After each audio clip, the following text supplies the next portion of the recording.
ng buhay.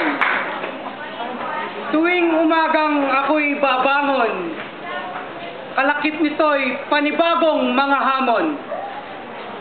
Ako ba'y sabik na manalo o takot na baka matalo? Gising na ang aking isipan, ngunit tulog pa ang katawan. Bakas pa sa aking muka ang mga sugat sa pagkadapa. Mabutit ang Diyos ay nakaalalay, sa mga gawain ko'y siyang nakagabay.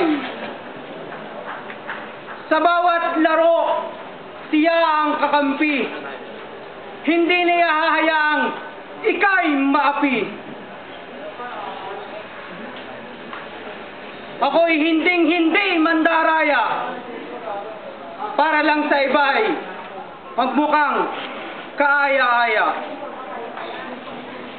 Kahit marami ang aking makakalaban, ang pag-iisip na manalo'y aking ipagpapaliban, pagkat ang tunay na layunin ay pagkakaibigan. At ang Diyos ang aking magiging sandigan.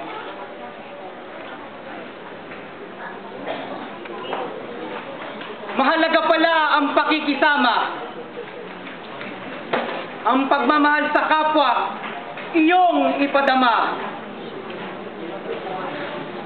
Hindi mahalaga kung matalo o manalo, basta't ang mahalaga'y may naibahagi ako. Laro ng buhay ng inyong lingkod.